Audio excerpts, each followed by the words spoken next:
The cold blue light of the $20 million state grant illuminated Eleanor Vance's face, each clause a carefully laid stone in a labyrinth Veronica Sterling would never understand. For weeks, Eleanor had woven together compliance, ethics, and critical funding for underserved schools, while navigating the incessant, entitled dismissals from above. But as the final submission deadline loomed, the invisible expert began to embed a silent, unassailable truth within the intricate legal framework, transforming the very documents she protected into her precise instrument of reckoning.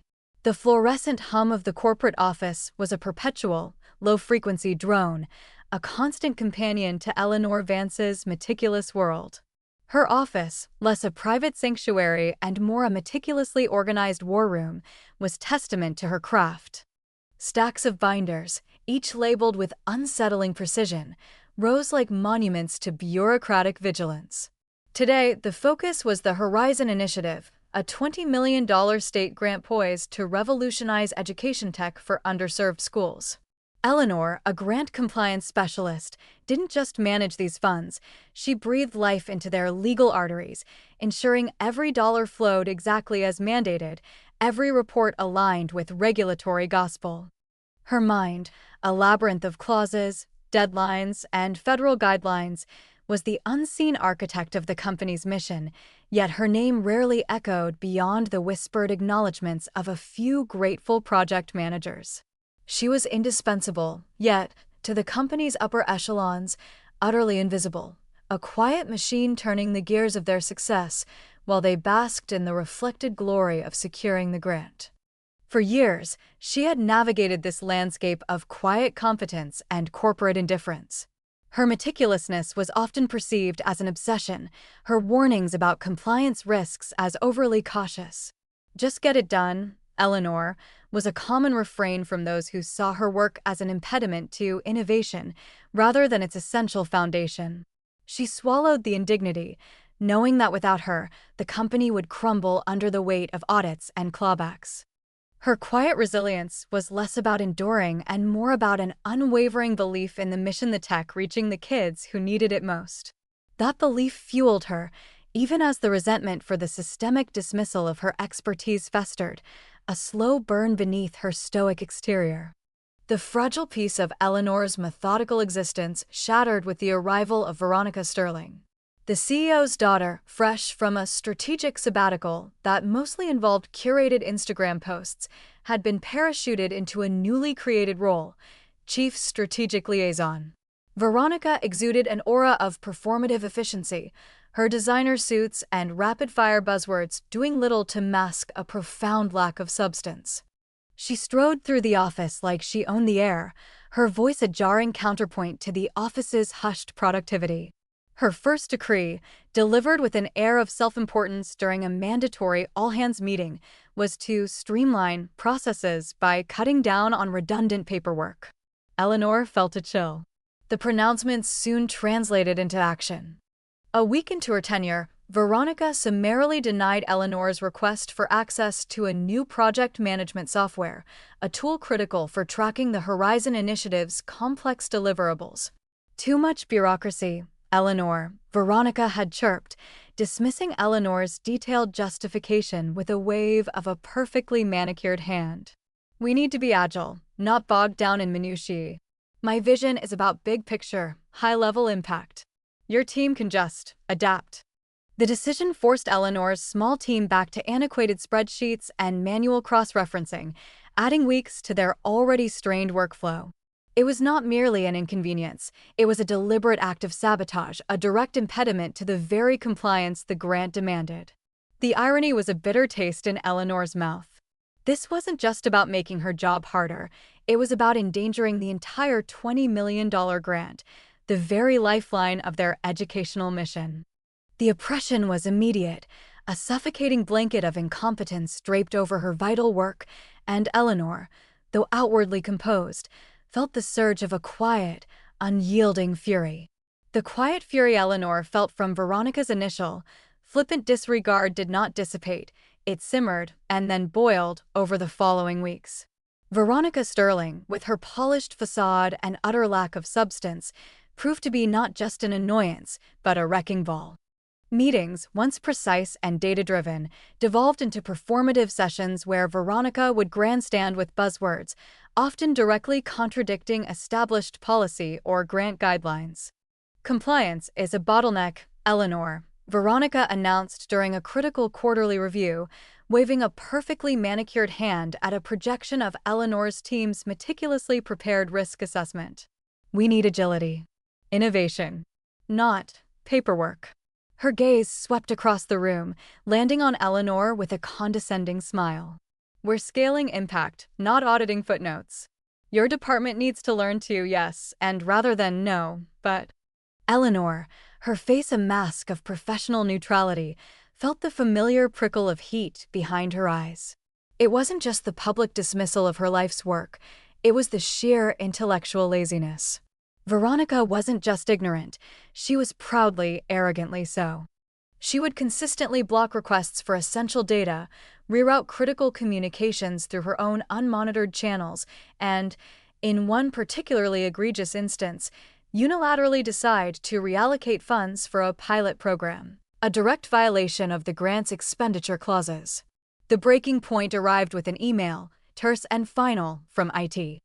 Per Veronica Sterling's directive, access to the Grant Compliance Portal, GCP, for all non-managerial personnel has been revoked, effective immediately, to streamline strategic oversight. This meant Eleanor and her small, overburdened team could no longer directly log critical interactions, track fund disbursements, or submit progress reports electronically. The very tools essential for maintaining the $20 million grant's integrity were stripped away, forcing them back to manual spreadsheets, handwritten logs, and a mountain of printouts. The ensuing chaos was immediate and devastating. Deadlines were missed because of the sudden, antiquated workflow. Verification processes became exponentially slower and more prone to error. The company's financial health, tied inextricably to the proper stewardship of this grant, was being jeopardized by a whim. Eleanor sat at her desk late one night, surrounded by stacks of paper, the fluorescent lights humming overhead, her shoulders aching from the weight of it all.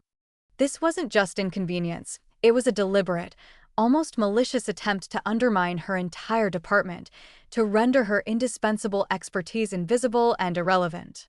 It was a professional humiliation so profound it left her with a bitter taste, a sense of having been utterly betrayed by the very system she had dedicated her career to upholding. But beneath the exhaustion, something hardened. The quiet fury that had been Eleanor's constant companion since Veronica's arrival solidified into a cold, calculated resolve.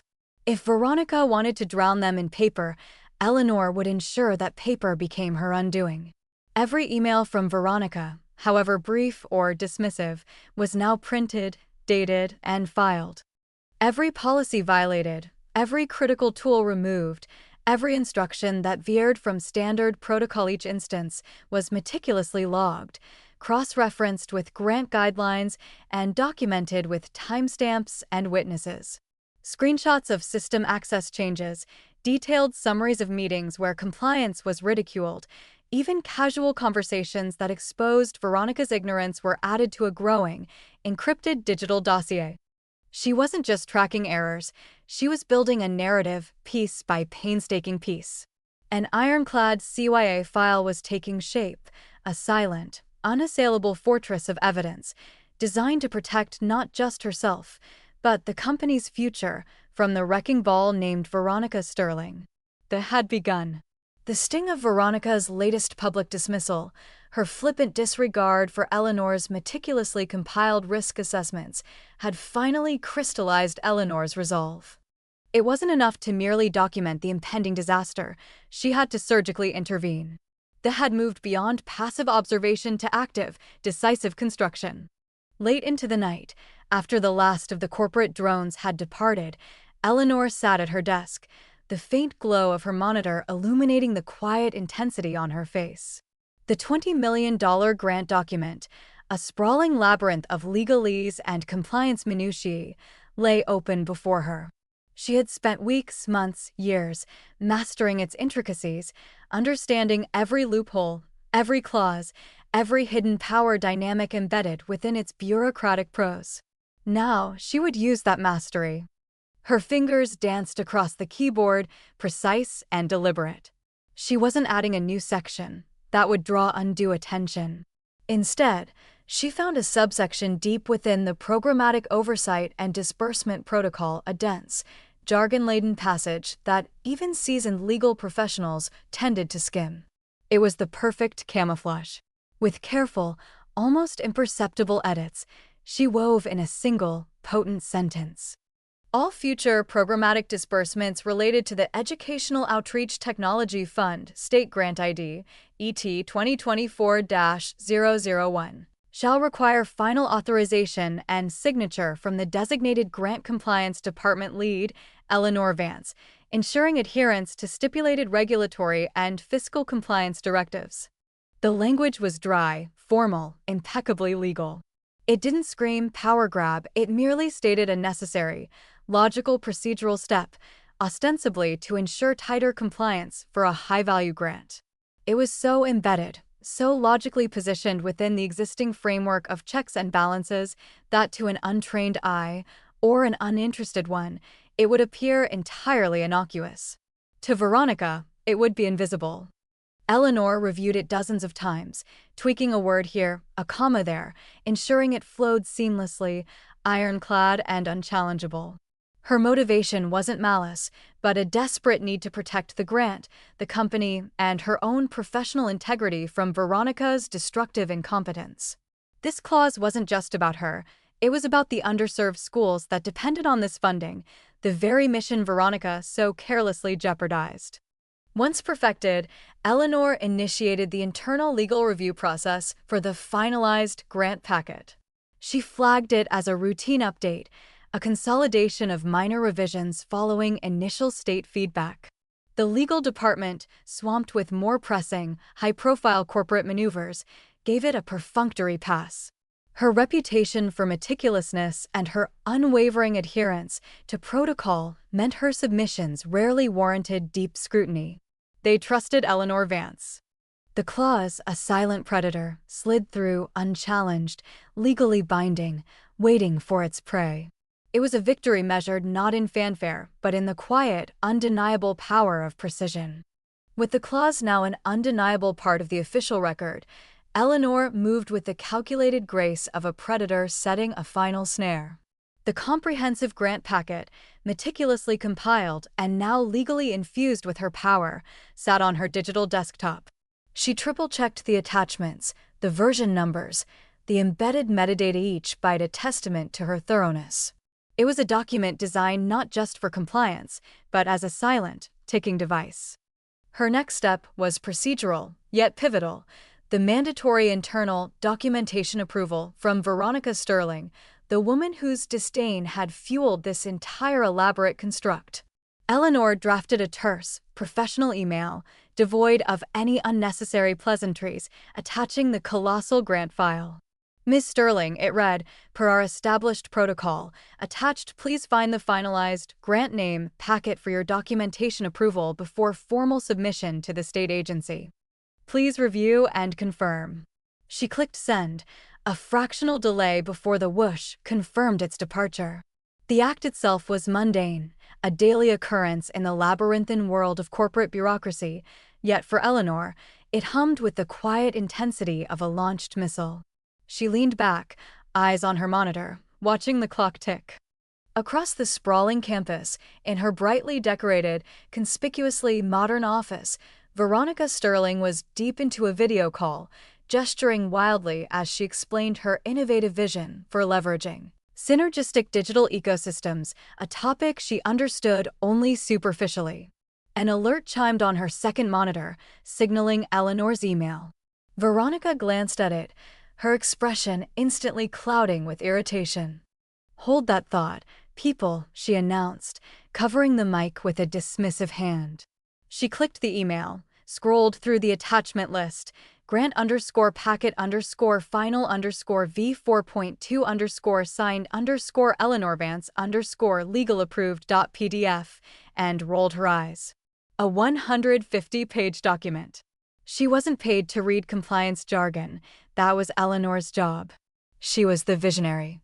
Without opening a single page, without even a cursory scroll, Veronica typed her reply. Her fingers flew across the keyboard with a practiced nonchalance that bespoke a profound indifference to detail. Fine. Looks good. Send. 2 minutes. That was all it took for the CEO's daughter, the self-proclaimed chief strategic liaison, to rubber stamp the fate of a $20 million grant and, by extension, her own corporate future. She hit send, a smug smile playing on her lips, and returned to her call, picking up exactly where she left off, as if the last 2 minutes had been an inconsequential blip. Eleanor received the reply a minute later. The stark brevity of Veronica's email, the absolute lack of engagement, confirmed every assumption Eleanor had made.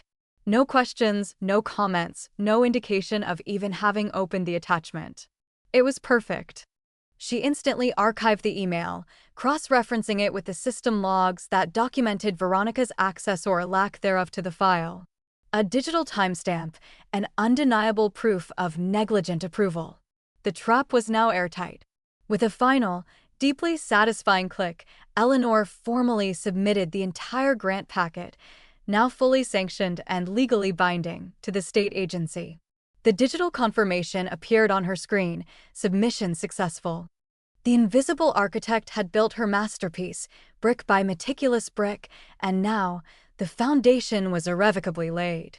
The $20 million was secured, but under terms Veronica had unwittingly, and irrevocably, sealed with her own hand. The sterile hum of the conference room air conditioning did little to dissipate the heavy atmosphere. Veronica Sterling, perched at the head of the polished mahogany table, was in full flight, a whirlwind of buzzwords and condescension. Frankly, Eleanor, she'd just declared, waving a manicured hand dismissively towards Eleanor's quiet corner, your team's obsession with compliance and due diligence is stifling innovation. We need agility, not antiquated gatekeeping. This grant, for example, a simple formality that's been bogged down by endless paperwork and your team's pedantry. Her eyes flicked to Eleanor, a smirk playing on her lips, inviting the CEO, Arthur Sterling, to share her amusement. Arthur merely offered a tired, non-committal nod, his gaze fixed on some distant point. Eleanor, a figure of composed efficiency, simply listened, her expression unreadable. She knew this dance. For months, Veronica had chipped away at her team's morale, openly questioning their expertise and creating arbitrary roadblocks that doubled their workload while simultaneously blaming them for delays. The irony, a bitter taste, was that Veronica's own incompetence was the true bottleneck. As Veronica launched into another convoluted explanation of synergistic metrics that had little to do with the actual grant, Eleanor cleared her throat, a soft sound that nonetheless cut through the droning monologue. Pardon me, Veronica. While we're discussing the state grant, I've just received confirmation. The finalized packet has been officially filed with the Department of Education. For record-keeping, I have the sealed official copy here. She placed a slender, pristine folder onto the table, sliding it gently towards Liam O'Connell, the company's stoic legal counsel. It was a subtle move, almost an afterthought, yet every eye in the room, save for Veronica's, gravitated to the folder. Veronica, momentarily flustered by the interruption, recovered quickly. Excellent, Eleanor. See? No issues. Exactly as I predicted. Just a bit of unnecessary drama from your end. Liam, ever thorough, picked up the folder. Just a moment, Veronica. It's protocol to confirm all details, especially with a grant of this magnitude. He broke the seal, the crisp tearing sound loud in the sudden silence. He began to flip through the dense pages, his brow furrowing slightly as he scanned the meticulously crafted legal language. The room held its breath, though no one quite knew why. Veronica began tapping her pen impatiently. Honestly, Liam, it's all standard legalese. We've already approved it. There's nothing to see here. But Liam had stopped. His eyes had narrowed on a specific paragraph, then he reread it. A flicker of surprise, then something akin to professional awe, crossed his face. He looked up, first at Arthur, then at a perfectly still Eleanor, and finally at a beaming, oblivious Veronica. "There's a rather unique clause here," Liam stated, his voice even, though a subtle shift in its tone was detectable.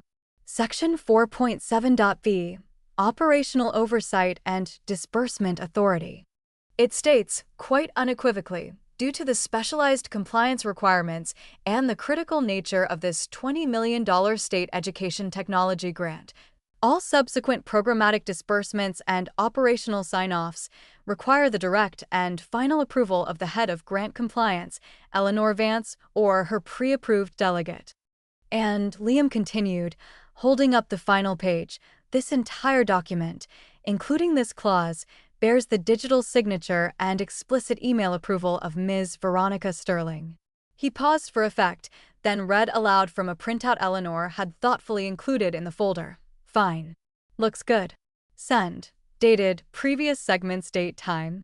A stunned silence descended, so profound that the air conditioning's hum seemed to roar. Arthur Sterling's face, which had been weary moments ago, now looked utterly shell-shocked.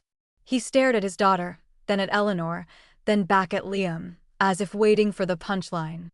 Liam, ever unflappable, was already dialing. The speakerphone crackled to life, filling the tense silence with the ring of a busy line.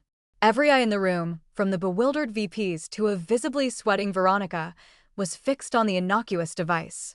Eleanor, however, remained seated, a quiet sentinel in the storm, her gaze steady, devoid of triumph but undeniably resolute. She watched Veronica's rapid eye movements, the way her polished facade was crumbling, revealing the fragile, entitled core beneath. This was not about personal vengeance for Eleanor. It was about the integrity of the grant, the mission, and the rightful respect for process. A brisk, professional voice answered. "State Grants Office, Sarah Miller speaking." "Ms. Miller, this is Arthur Sterling, CEO of Sterling Innovations. We have an urgent query regarding the EDU Tech Grant, file number 877B2. Arthur's voice was strained, barely concealing the desperation. He glanced at Veronica, who was now biting her lip, her bravado evaporating. "Yes, Mr. Sterling. It was fully approved and filed last week. All in order." Sarah's tone was cheerful, oblivious to the impending drama. "We've encountered a unique clause," Arthur continued, his eyes flicking to the grant packet on the table. Specifically, Section 4.1.c.i. It states that all future disbursements and programmatic sign-offs for EDU Tech Grant 877B2 must be authorized solely by Eleanor Vance, lead grant compliance analyst. Is that enforceable? A beat of silence. Then, Sarah Miller's voice, now tinged with polite professionalism, responded, "Yes, Mr. Sterling. Absolutely. That clause was present and approved in the final submission. It's a standard inclusion if the submitting entity desires to centralize control for accountability. It was signed off by your internal representative, Ms. Veronica Sterling, among others. Without Ms. Vance's explicit, documented approval, no funds can be released. It is binding." The words landed like a gavel strike. Binding. The boardroom erupted. Not in shouts, but in a chaotic symphony of gasps, angry murmurs, and frantic whispers. All eyes snapped from the phone to Veronica, then to Eleanor. Veronica, her face ashen, stammered, "But I just skimmed it. It was just paperwork. Nobody said, nobody told me." Her frantic gestures were met with cold stares from department heads whose multi-million-dollar projects now hinged on Eleanor's signature. Arthur Sterling slumped back in his chair, the color draining from his face. His daughter, his heir, had just imperiled the company's most vital funding. He looked at Veronica, not with anger, but with a profound, weary disappointment, a dawning realization of her absolute, unmitigated failure. The weight of his complicity in her ascent, his blindness to her incompetence, pressed down on him. Eleanor, still as a statue, finally spoke, her voice calm, clear, and cutting through the din like a surgical blade. "The protocol was followed, Mr. Sterling. The document was presented, reviewed, and approved. Electronically and irrevocably. She held Arthur's gaze, no longer the invisible analyst, but the unyielding gatekeeper, the undisputed, unassailable authority holding the very lifeline of the company in her steady hands. The had fully transformed into comma, and her control was absolute. The silence that followed the state agency's confirmation was heavier than any spoken word, pressing down on the polished boardroom table like a physical weight. Arthur Sterling, his face a mask of disbelief and dawning horror, looked from the phone in Liam O'Connell's hand to his daughter, Veronica, whose carefully constructed composure had finally fractured. Tears welled in her eyes, not of remorse, but of indignant humiliation. Liam, ever the professional, broke the tension. He turned his gaze, now tinged with a newfound respect, to Eleanor Vance. "Eleanor," he began, his voice measured, the clause binding. "The state confirms no funds can be disbursed without your direct authorization. We need these funds. Will you sign off?" Eleanor didn't rush. She allowed the question to hang, letting its full gravity settle over the room. Her eyes, usually scanning documents for anomalies, now scanned the faces before her, reading their desperation. Arthur shifted, visibly uncomfortable, while Veronica emitted a soft, choked sound, a pathetic attempt at regaining attention. Eleanor's pause was a calculated, potent silence, a weapon she wielded with quiet precision. "My authorization," Eleanor finally stated, her voice calm, devoid of triumph, yet resonating with an unyielding steel, "is contingent upon a few immediate, non-negotiable adjustments." She spoke directly to Arthur, bypassing Veronica entirely. "First, my team requires immediate and substantial support. The existing workload, compounded by the unnecessary delays and deliberate obstructions, is unsustainable. I demand 2 full-time analysts dedicated exclusively to the grants compliance department with immediate onboarding." Veronica scoffed, a strangled sound of defiance. "2 analysts? For your glorified paperwork? Are you trying to hold the company hostage, Eleanor?" Her final demand hung in the air, the true dagger. "Third," Eleanor articulated, her voice dropping slightly, "effective immediately and permanently, Veronica Sterling is to be removed from all decisions, approvals, and any involvement whatsoever concerning grants, compliance, or any related financial oversight processes. Her role, if she is to have one, must be entirely separate, with no opportunity to interfere with the integrity of our grant funding or the compliance department's operations." Veronica gasped, her face flushing a furious crimson. "Father, you can't let her do this. This is outright sabotage. She's trying to ruin me." Her voice was shrill, pathetic, her arrogance stripped away to reveal naked, entitled fear. Arthur's shoulders slumped. He looked at his daughter, then at the unmoving Eleanor, then at Liam, who simply offered a regretful shake of his head. The legal implications, the company's financial stability, hung in the balance. He was cornered, his complacent leadership exposed for all its cost. "Eleanor," he said, his voice barely a whisper of his usual commanding tone, "these are extreme measures. They are measures to ensure the company's continued operation and compliance," Eleanor countered, her eyes unwavering. "And I require all these agreements, in writing, by the close of business today, before I sign a single disbursement." She paused, then added, "including Veronica's reassignment to a role that will not jeopardize critical funding." Arthur closed his eyes, then slowly nodded. "Agreed," he conceded, the word a bitter pill. "All of it. Get it done, Liam." Eleanor offered no smile, no overt display of triumph. She simply nodded once, a crisp, definitive movement. Her authority, once invisible, was now undeniable. She gathered her single, neatly organized folder, her movements as precise and deliberate as ever. Without another word, she turned and walked out of the boardroom, leaving the stunned, defeated leadership to grapple with the new reality, the architect of their compliance having finally claimed her rightful dominion.